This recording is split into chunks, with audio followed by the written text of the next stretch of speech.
Welcome to Define Your Path with DocV, bringing you real talk with global thought leaders to inspire hearts and minds for sustainable breakthroughs and profitability for your life and business.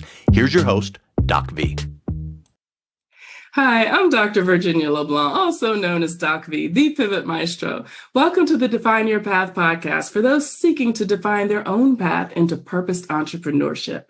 This is a show about transforming perspectives as well as inspiring and motivating you to think without a box by exposing you to global thought leaders, change agents, and legacy builders as my guest today.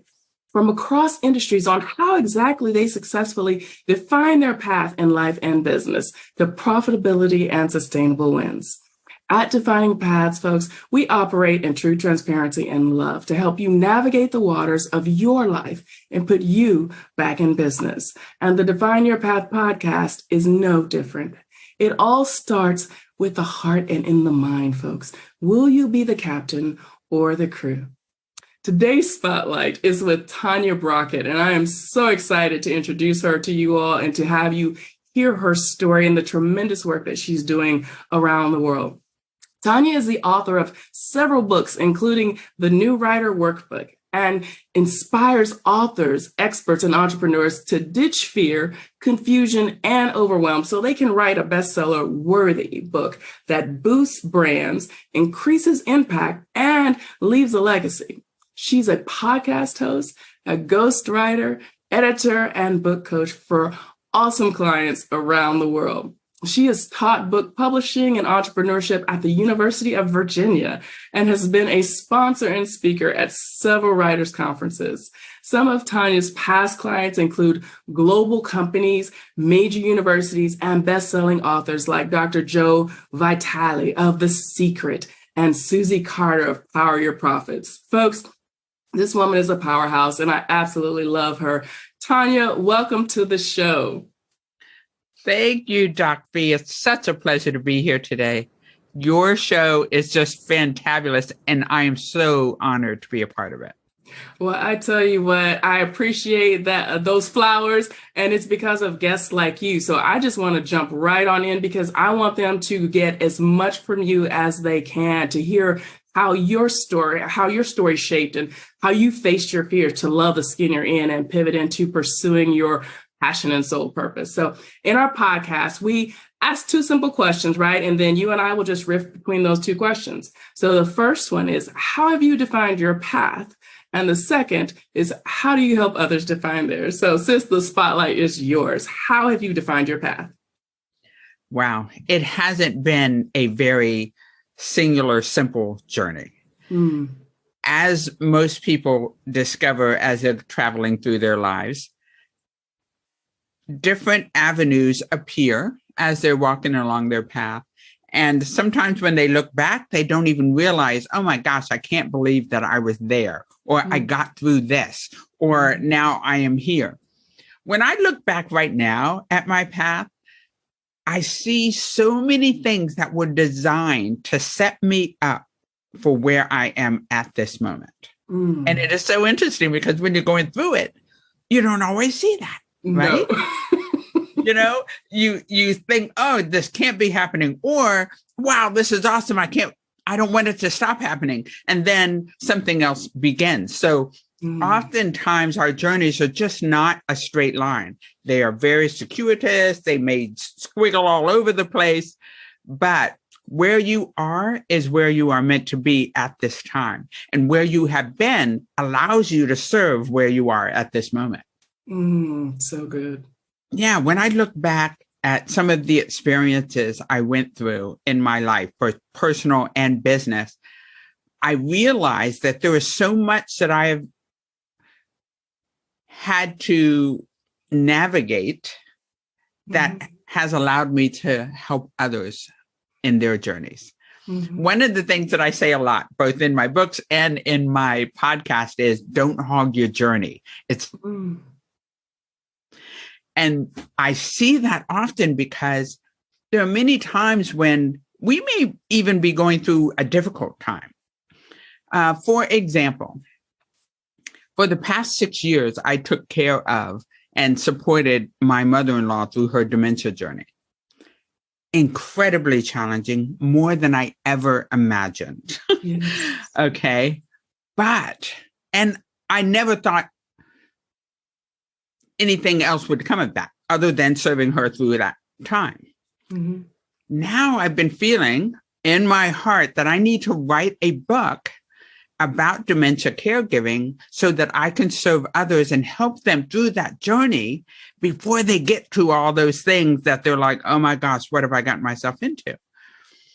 And I am also, as a result of that journey, a facilitator for a caregiver support group for others who are caregiving for dementia patients.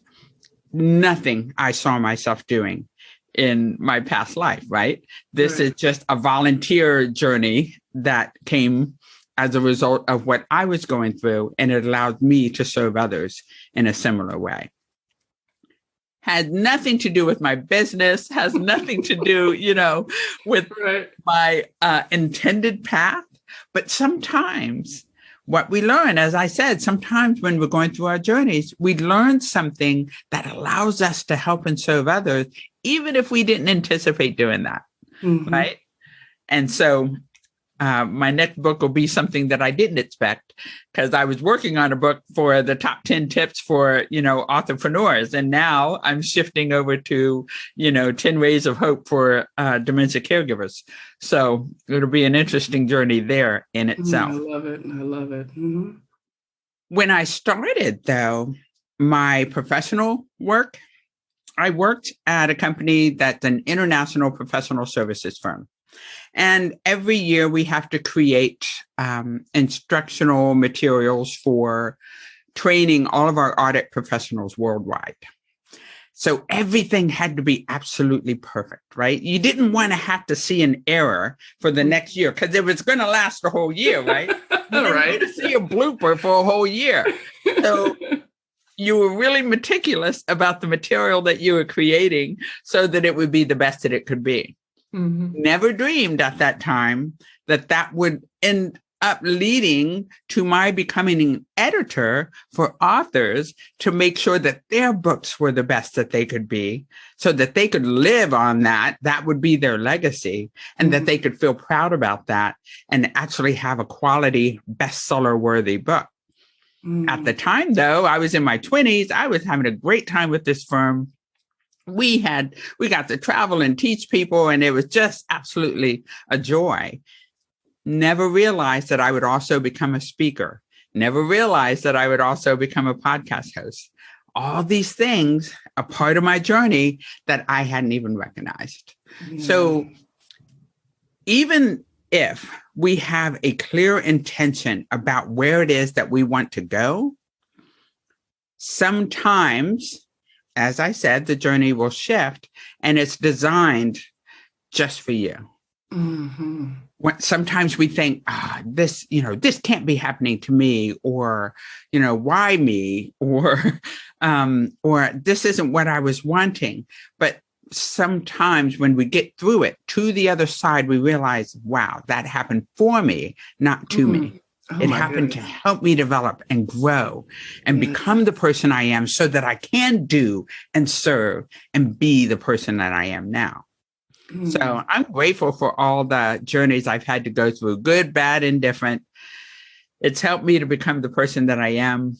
And when I think about my 3 daughters, I have 3 daughters now. They are, 2 of them are still in college. 1 of them just got out during the pandemic. And to hear them say, Mom, I was talking to a friend of mine who really needed some help. So what I did was I pulled out my inner mom, and I talked to them about gratitude and this and that. And I was like, wow, you don't realize sometimes the impact that you make on people while you're going through it.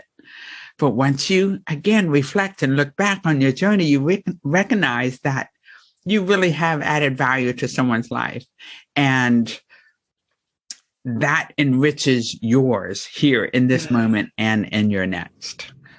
Tanya, I absolutely love that girl. There's so much in what you just said that we could pull out And if you don't mind, before we pivot to the next question, I want to ask you a little bit about this because, you brought out the point, the fact that our lives aren't linear, right? They, they go in all kinds of directions, but, society sets us up on this path in which in our minds, it does seem and feel and appear linear, and we're following this path and we're trying to stay on this straight line and not fall off and not allow life to, happen to us. I love what you said about allowing life to happen for us, and that's a life experience lesson. Mm-hmm. Did you find yourself kicking against, because I've also had the experience of being a caregiver for my father, rest in peace, who had dementia. My mother was a caregiver for my stepfather who had Alzheimer's. May he rest in peace. So when you find life kind of going on these curvy paths and, and you finally realize that it's happening for you, how did you, what were the feelings you were having as you started entering into these journeys, and your path was continuously being defined by them? Well, I have to say, there are some of them where I would go in kicking and screaming. Mm-hmm. It's like, this isn't what I wanted. But quite frankly, because I believe that there is a greater power than myself, mm-hmm. I recognize that I have the power to make miracles happen. I have the power to make powerful change. I have the power to choose whether I want to be defeated by something or not. Yeah. So there's sometimes, through my journey, I have to admit that I would sit down and have my pity party, right? Mm-hmm. But then you have to recognize, okay, how is having a pity party helping me right now? Right. All right. I went through the tantrum. I released the emotion. Okay, now it's time to stand up. And as Susie Carter might say, put my big girl panties on. Right. And move forward, right? To recognize that, okay, I did that. What did I learn from that? Mm-hmm. What can I use from that in my future? How can I make my future better, brighter? How can I make a positive impact on somebody because of that? And so when you're going through these times, you have to recognize that this is just a moment. This too shall pass. Yes. And every new chapter can create something entirely different than the last chapter that closed. That's beautiful. Yeah, just being open to it. I guess that's the thing. And I think oftentimes we're not so open because we're comfortable, just being in our comfort zone, right? And that whole uncomfortable feeling is none too nice. And when we kind of get off of the path that we've planned in life, because I know about plans being thwarted left, right, and center. But that's a part of the journey and finding your soul purpose in life. So I want to pivot. Let's talk about that. You've helped so many people around the world become authors. You've given them that authority positioning. So talk a little bit about that. Wow. In the beginning, it was my becoming an author myself that led to helping others to do the same. Now, mind you, early in my journey, as I said, I was doing the editing work in a international firm. So I was used to actually working with manuscripts and materials and publishing and graphics and all that kind of good stuff. So I had all this wonderful experience behind me. But when I met a self-publishing coach years and years ago, she was like, "You are doing so much for me.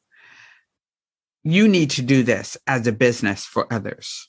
Never occurred to me to create a business being an editor and a coach for authors. It never occurred to me at that time. I was just helping people. Let me take care. Right. Let me fix that. Let me help you with that, and help them out. But then I realized, wow, there really is value in this. Mm-hmm. I started then just as an editor for authors. So at the time, my focus was just making sure the manuscript was clean enough to be bestseller worthy. I went through some tribulations in that too. I learned early on as an editor. So any editors out there, y'all need to listen. Don't take every client that comes to you, because I had taken someone on referral. So-and-so needs help. Can you please help them out? Sure. I could probably, given, some basic parameters, I could probably help for about this much. I did not realize that manuscript was going to need every other word rewritten. It was just horrendous. And the content of it just gave me nightmares. So I learned my lesson that not every client is your client. Mm-hmm. And that's something to keep in mind when it comes to going down the path and defining purposes. So what I do now, though, in addition to the editorial work, is I do the ghostwriting to help them to get the book written in the first place, if in fact they don't have the capacity or the capability to make that happen themselves. I also do guide them, shepherd them through the publishing process. I'm not a publisher. I don't care where you publish your book. It can be through Simon & Schuster, like Susie Carter, or it could be through an independent company of your own. Mm-hmm. Doesn't matter to me. You're going to look bestseller worthy no matter what if you come through my path.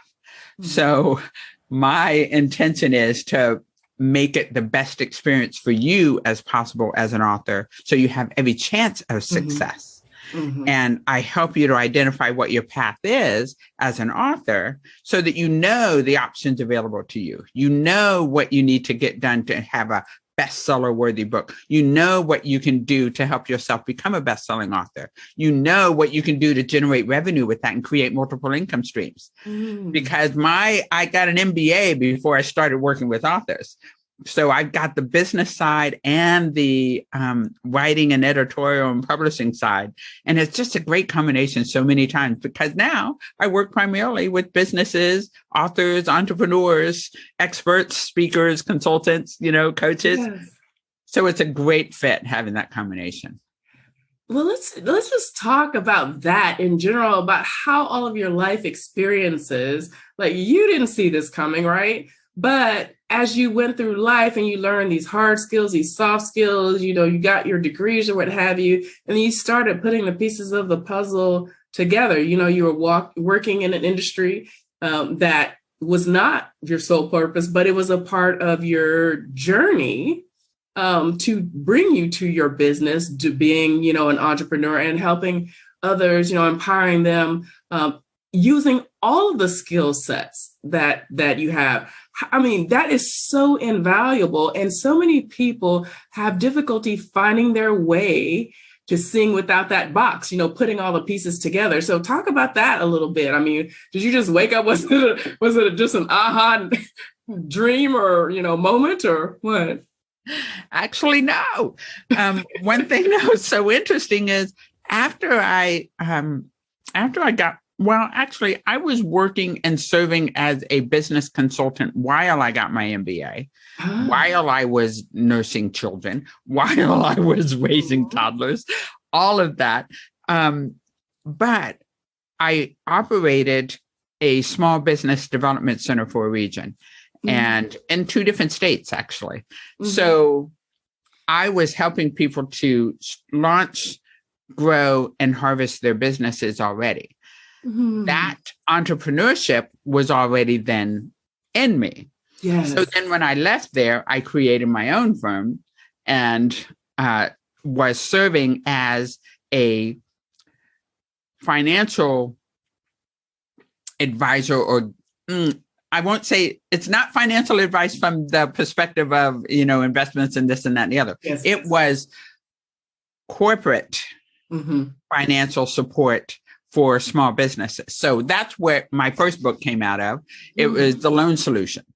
And this book is what garnered me pretty much a nomination from the U.S. Small Business Administration as the Financial Services Advocate of the Year.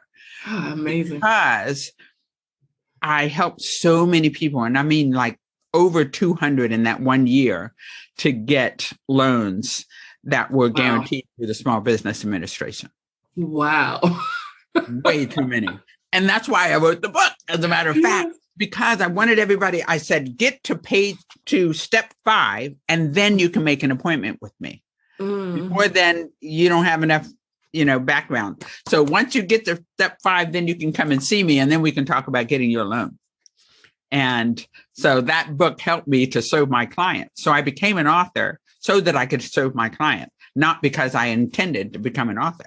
And then, so that led me on the road to helping others and helping more. So having the business side of it, all that experience allowed me to show other authors how writing a book and selling a book is actually a business decision. It's not just, I think I want to write a book. And it has no financial impact. I'm just going to write a book. Hopefully it does have a financial impact, right? You want to get a return on your investment of time, energy, money. And what I suggest is that people really have a return on objective. The goal is not just, can I get my money back if I pay this ghostwriter 5 figures to write my book?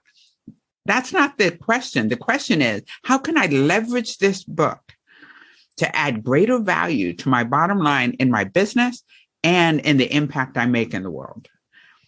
It's that a return on objective that you really want to acquire. And that's what I'm able to help my clients to do because of all the experiences and the circuitous journey that I took to get where I am. Having the business background with the writing and the editing skills really made a big difference. I love that, Tanya. Let me ask you this, because something just, I just had a light bulb go off in my head as you were just saying, sharing that piece about, not just simply writing a book to write a book, because, there are people who just want to be authors, right? But I think people don't connect the dots and understand an author is an entrepreneur. And when you write what you write, there are going to be people who are interested, right? They'll be interested in your story or, whatever genre you're writing. There will be people who reach out to you, who you, if you're operating in your sole purpose, you have that calling to kind of be that light for them. And that light comes in the form of a business, right? Of some sort. So I love how you talk about not just thinking about a book, because, when you write a book, I remember when I wrote my first book, everyone was like, oh, how many copies do you sell? How much money did you make from the book? I'm like, it's not about that. Yes, it's sold. I made money from it, but that was not the objective. The objective was to serve a greater purpose, a greater calling. Honestly, to help others heal, but it healed me more than than I ever imagined or that I was even processing. So can you talk a little bit more just about that, for people who are not business minded, who say, oh, I just want to be author, and to each his own. But I think it's that box that we place ourselves in, or society puts us in, saying that, oh, this is, that's not possible, or the two cannot be married. No, they absolutely can be married. One of the things that allows me to be as good a coach for authors as I am is that marrying of the business and the publishing side. So I understand the publishing journey, everything that you have to go through, and how important every aspect is. That editorial process, do not skip, right?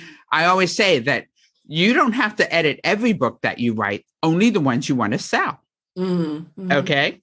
So don't put out a book that you don't want to have edited, because it needs to be. But aside from that, one of the reasons that I can make a greater impact as a coach is I can illuminate that path. As you talk about that path being lit so that you can see where you're going in that journey. And I can show you how I've created budgets for some of my authors so that they can have, see the flow of money through the publishing process and prepare for it, right? Just like any other business decision, you need to prepare for that. Right. So I help them to see that. And I also help them to recognize, hey, here's an opportunity. You want to be a speaker, right? Okay. Well, what if you're going up against another speaker who doesn't have a book? And let's say that they want to pay, the event manager wants to pay a little less in speaking fees than you normally charge. Well, now maybe what you can do is use your book to offset the speaking fees and encourage them to buy one for every participant in the audience, so that now you don't have to sell your book or act like, oh, by the way, I'll be in the back of the room with my book if you want to come buy it. You don't have to do that because everybody's got one already, because the organization bought it for you in order to offset. They had educational budget, but they didn't have speaking budget. So now you were able to use your book to leverage a greater fee and a greater return for that speaking engagement. I love it. There are so many great ideas and opportunities like that I share with my clients for how they can create multiple streams of income with that book, and how that book is not just this isn't just oh, I can just make a few dollars with this. Right. That's not what it's about. I mean, if you think about my client, Susie Carter, right? Susie and her Power Your Profits book, she has made millions with her book, not from book sales, but from how she leveraged that book to grow her business.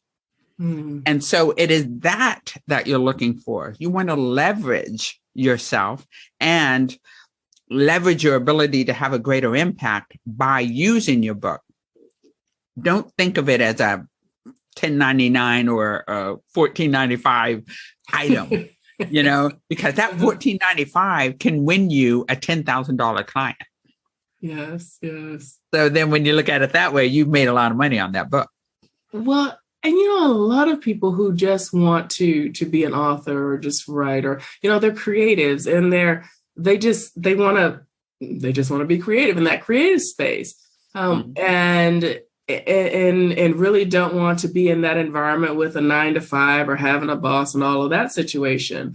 But because they don't understand that piece and how to monetize or diversify, we talk about diversifying portfolios, right? Our financial portfolios in the way of investment, but we don't think about it within our lives, and diversifying our lives in the multiple streams of income. So I love how you talk about that, how you teach it. So in our closing moments, if you can just share some thoughts, some words of wisdom, just about the importance, or maybe even your personal experience and times where if you did not have all of these skill sets, or if you weren't doing, creating those diverse streams, what would your life be like now? It is hard to imagine in today's day and age, having a single source of income and nothing else. There was a time in, I don't know whose generation, where you could work with one company for 40 years, get your gold watch and right. Go retire, right? Well, that is not today. And we need to be open to the multiple streams of income so that we can leverage ourselves, so that we can enjoy ourselves, so that we can just be creative. So oftentimes when people say, oh, well, I'm just a writer, writers write for a reason. And so you write, but then you have to allow others to receive that writing. Don't hold it to yourself. Don't hold your journey. Yes. Share your writing with the world. And the way you do that is to get a return on that gift of sharing by allowing people to buy your book and creating avenues so that they can learn about your book and being able to hear you speak and share that message about that book. So even if you're a creative type, even if you don't see yourself as doing anything but, writing that one book, the reality is in order for it to be shared and to make a positive impact in the world, it needs to be released. You need to let it go. Mm-hmm. And in order to let it go, be open to receiving the benefit thereof. Girl, and that was a powerful close. Be open to receiving the benefit thereof. I love it. Tanya, thank you for being our spotlight today. Oh, thank you for having me. It's been a joy. Absolutely. I appreciate it. Absolutely, sis. Absolutely. Audience, I want you to be sure to follow Tanya Brockett on social media. So Tanya, please tell them, what's the best way to connect with you? Well, one way that might be the absolute best is to go to the following link. It is tanyaloves.me/connect. Tanya is Tanya. I'm an A. Spelled like Tanya, but pronounced like Tanya. loves.me/connect. I say that because there I offer this book, the new Writer Workbook, for free. And I also provide access to other resources that are useful, especially if you're new in the writing journey. So that's a great way to reach out to me. And then you'll find me on social media as well. I'm Tanya Brockett on Twitter. I'm Tanya Brockett on LinkedIn. So you can find me in other ways as well. But that Tanya Loves Me /connect is probably your best way. Awesome. So tanyaloves.me/connect. All right. So we'll make sure that it's on our platform for the Define Your Path podcast. Folks, you'll be able to go back and read Tanya's bio, connect with her. You will not regret it. At least have a conversation. What is a conversation going to hurt you? And take advantage of free resources. How we don't take advantage of free resources to help us in our personal professional growth. So I want to encourage you all to start with Tanya Brockett and do just that. If you've ever thought about writing a book or, just anything about business. So she's a woman who can do it all. Right. So folks, be sure to visit our virtual home to see what we're up to at definingpaths.online. I'd like to thank Business Innovators Radio Network and our producer, Mike Saunders, for their amazing support and assurance that we can continue to bring you these quality conversations, these life-giving conversations and inspiring conversations with amazing people as Tanya Brockett. So folks, I'm DocV, the Pivot Maestro, and always your corner woman. Continue to define your path. Follow us, tell your friends about us, and be true to you. Define your path so that you may be your own boss in mind, body, soul, and business. And we'll see you on our next episode. Thanks again, Tanya. All righty. Bye now. You've been listening to Define Your Path with DocV. To learn how to see with true vision and define your path, visit definingpaths.online/true-vision.